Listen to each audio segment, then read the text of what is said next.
Hey everyone, so today we're going to review some rectangle tricks. So let's see what we can remember. The first thing we're going to go over and review is the Pythagorean theorem. So the Pythagorean theorem is a squared, actually, let me do it like this. A squared plus B squared equals C squared. Now, where do these things come from? Why did I stop and erase? Well, here's the great thing about geometry. When you do capital letters, these are the angles. When you do lowercase letters, those are the sides. And the opposite side relates to the opposite angle, right? So see how this is the angle A here. This is side A. This is angle B. This is side B and C. Now, specifically, we need to remember that A and B are called legs, and C is the hypotenuse.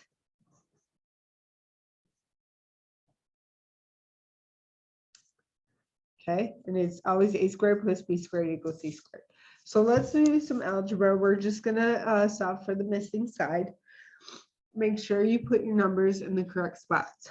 So we have 16 squared plus B squared, because that's what we're trying to find, equals 20 squared. 16 squared is 256 plus B squared equals 400. And then we could subtract. We get B squared equals 144. Take the square root. Now, here's the other thing. If this were nothing to do with geometry, because we're actually finding the side length, right? When you take the square root, we get two answers. We get plus or minus. But because we're talking about side length, we're talking about a distance. Of course, we only have a positive distance. So the square root of 144 is 12. Okay, this one's a little bit easier because we're solving for C. So 3 squared plus 5 squared equals C squared. So we get 9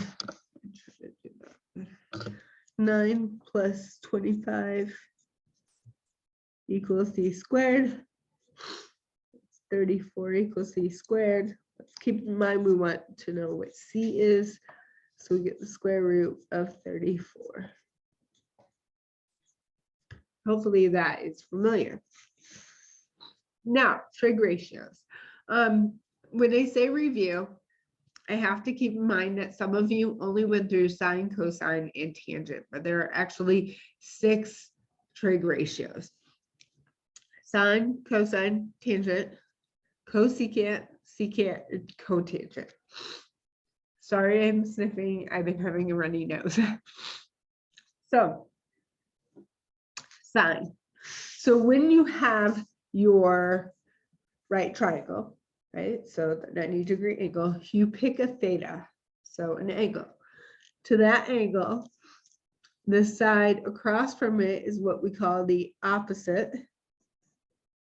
The side right next to it is what we call adjacent. Now keep in mind that if we chose this theta up here, this side here would now be opposite, and this side would be adjacent. So remember, you're labeling your sides according to what theta you're given. But all in all, the sine ratio is opposite over hypotenuse. Cosine is adjacent over hypotenuse. And tangent is opposite over adjacent. Many of you might remember this, that there's a trick to actually remembering this, and it's the word SOHCAHTOA. So, SOHCAHTOA. what do you know? Sine is opposite over hypotenuse. Cosine is adjacent over hypotenuse. Tangent is opposite over adjacent. Now these three, they're the reciprocals of these guys. So cosecant is the reciprocal of sine. But of course, if we relate it to opposite, adjacent, and hypotenuse, that would be hypotenuse over opposite. Secant is the reciprocal of 1 over cosine. And that means that this is hypotenuse over adjacent. Cotangent is the reciprocal of tangent.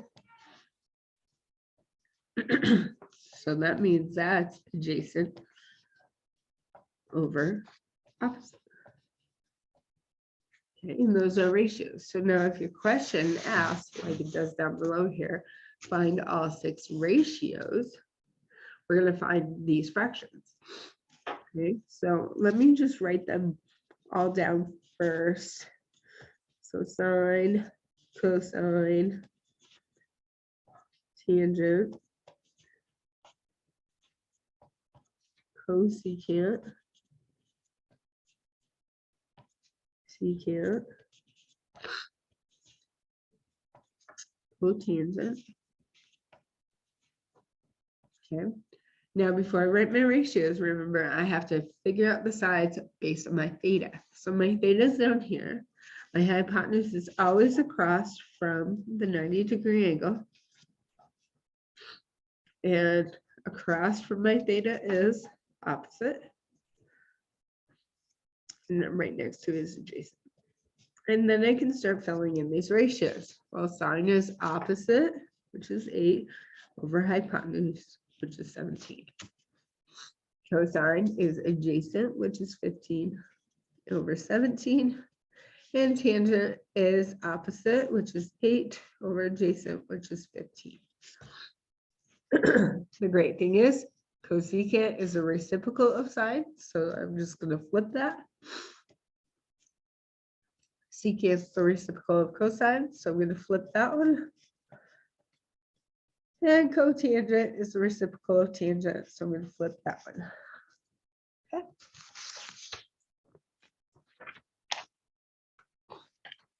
Now, yes, we're having to do another example. Now, this is because I want to show you about how our sides change because of where theta is. And the other thing you should recognize is, what don't we have? We don't have the hypotenuse.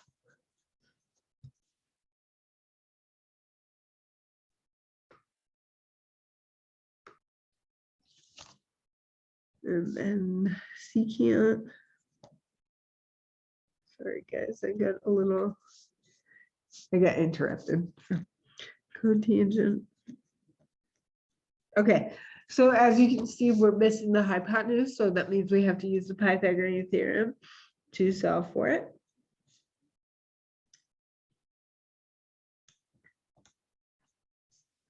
So 25 plus 144 plus c squared. So I'll do this really quickly. That's 169. The square root of 169 is 13.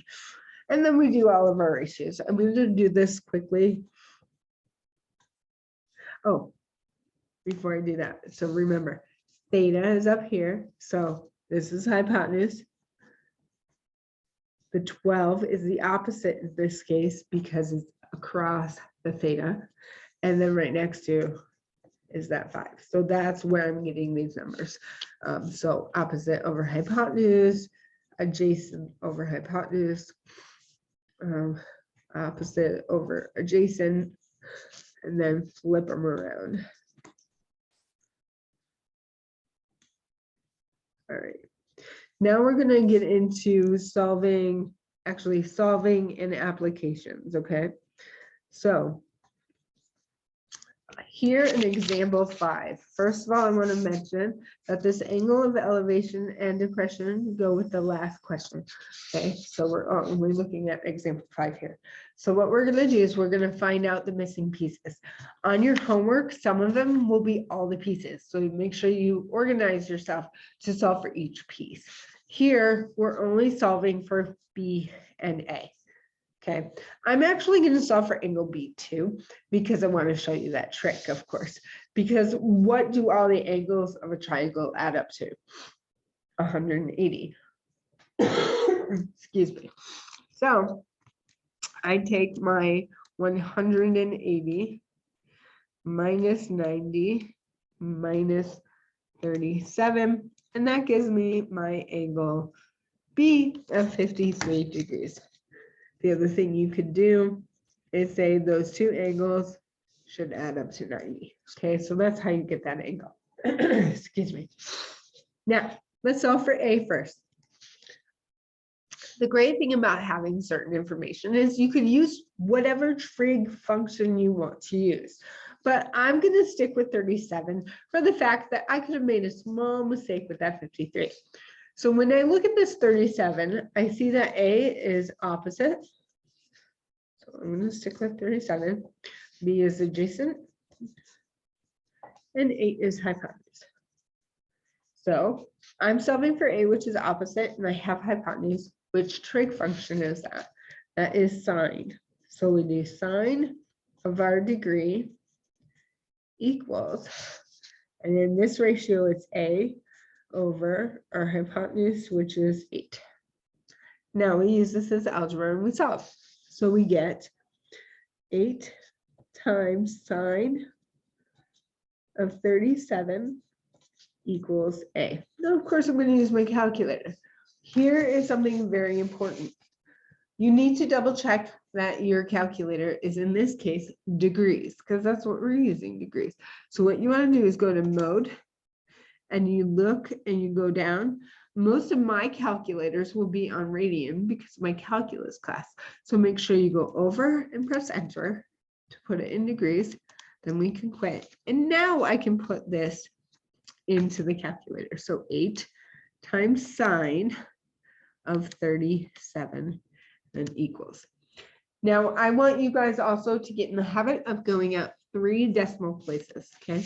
So of course this will say that A equals 4.815, because of course the 5 makes the 4 round up. And then we do that again for B now. Now B is adjacent according to the 37. So adjacent would be cosine 37 of B over our hypotenuse, which is 8. And so we're doing the same thing, right?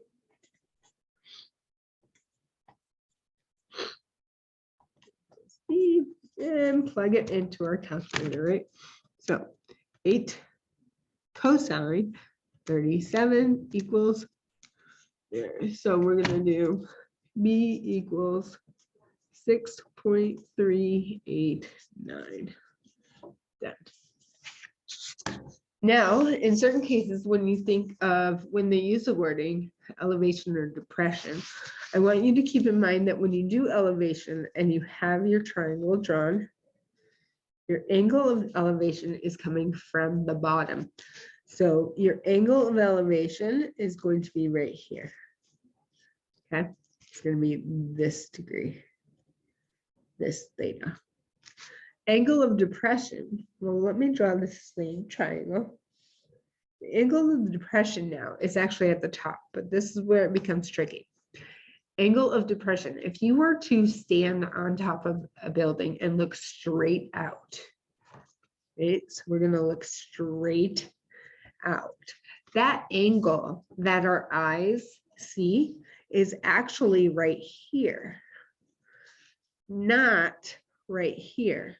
So we're actually, when the angle of depression is, we get this angle, okay? And of course, this is a 90 degree right here. So you would have to go 90 minus that angle of depression, okay? Be careful when it comes to that. All right, So when we do these applications, what I recommend is always drawing it out. So we have a builder is constructing a wheelchair ramp from the ground to a deck. Okay, so let's do, here's the deck, here's the ground, and of course the wheelchair ramp going up. I've had students in the past tell me the ramp is on the floor. It's not a ramp, then it doesn't help us, right? Here's my 90-degree angle. Now it says that the deck is the height of 18. So remember, the deck is up here. So the deck is the 18 right there. And then the angle between the ground and the ramp, remember this is our ramp. And that's the ground. So this is going to be 4.8. And what are we trying to find? We are trying to find the distance between the end of the ramp, so the end of the ramp, and the deck. The deck's here. So end of the ramp. So we're doing the ramp, right? No, we're not looking for the ramp. We're looking for the end of the ramp and the deck. So see, this is where it gets tricky, right? Before I did the ramp, let's just do this. Let's change our notes. What should the distance be of the ramp? Let's do that. Okay, we'll make it easier on ourselves. So I'm going to say X is right there. Okay. So of course, according to this degree, this theta, we have opposite and hypotenuse. Okay, so what trig function is that? That is sine. So sine of our degree equals our opposite over our hypotenuse. Now this is going to take a little bit more steps to solve. So the first thing we don't like is we don't like that fraction. So let's get rid of it by multiplying by x on both sides. Excuse me. All right, now how do you get x by itself now? So x equals 18 all over sine of 48. So again, this took a little bit longer. In your calculator, 18 divided by sine of 4.8. So our ramp is going to be 215.111. Excuse me. And that's going to be inches because our other stuff was in inches. This one actually uses the words of angle of elevation. So first thing I'm going to do is draw my triangle. It says the angle of elevation from a point 340 away from the base of a building. So base, of course, is the ground. So this is going to be 340. The top of the building, so the angle of elevation is 65. So which angle is 65? Well, remember, angle of elevation starts down here. Sorry, guys. And we are finding the height of the building. So this is our x, right? Because our building doesn't lean over, it's straight. So according to this theta, our x here is opposite, our 340 is adjacent. So what trig function are we doing? Okay, that is tangent. So tangent of 65 equals opposite over adjacent. So this one's a little bit easier to solve, right?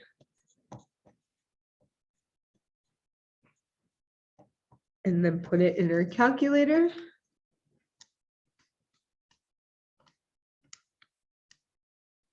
And we get 729, 1.132. There we go. Awesome. And of course, this is going to be feet because that was our unit. Okay, so we've talked a lot about solving for the sides. And we're going to end this lesson by actually solving for the angle. So one of the things that I want to show you how to do is when we solve for the angle, we actually have to do the inverse trig. So that's a -1 there. So if you look on your calculator, all the -1s on my calculator are in blue. So when I do this, I have to go second and then sign for that inverse and then 0.75. Again, if you were starting from scratch, you would want to double check your calculator that you are in degrees and then get 48. Now here, what we're going to do probably is round it to the nearest degree. So in this case, the nearest degree is 49. Okay. Let's see, second cosine, 0.23. Round that is 77. And then inverse tangent, so second tangent, 1.32. Round that, you get 53 degrees. Sorry, guys, I have not moved.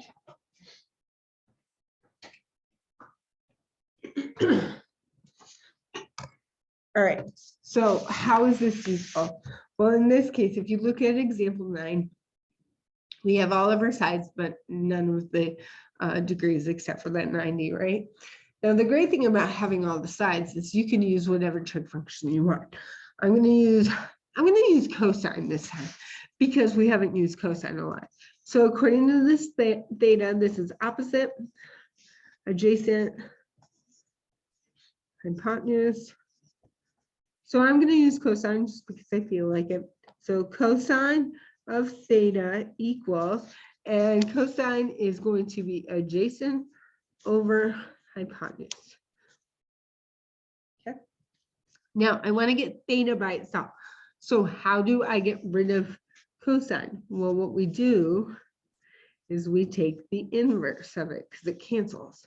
Now, whatever we do to one side, we must do to the other. Okay, so theta equals, so now, excuse me, I can plug that into my calculator.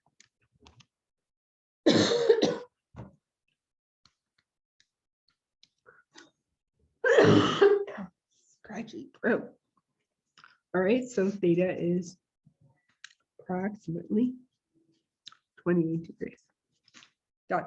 Now you can probably do that. Wait, sorry, excuse me, guys. We could do that with sine, which would have been 8 over 17.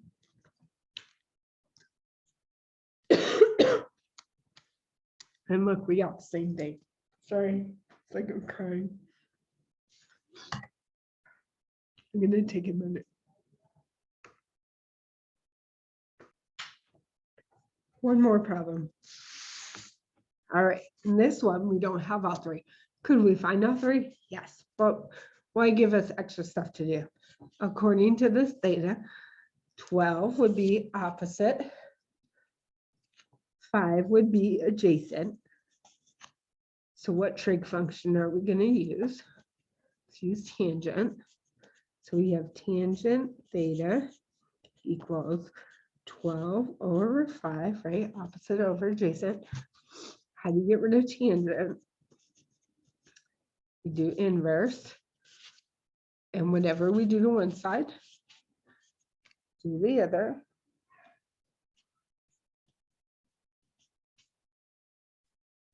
Okay. Sorry. So inverse tangent, and we're doing what fraction? 12 over 50 over 5, 12 over 5. So 67% or degrees. Whoa.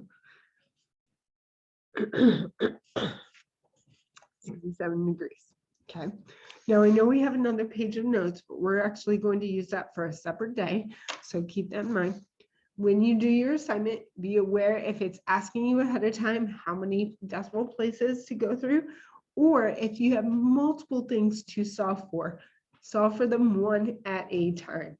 All right, let's see how much you remember.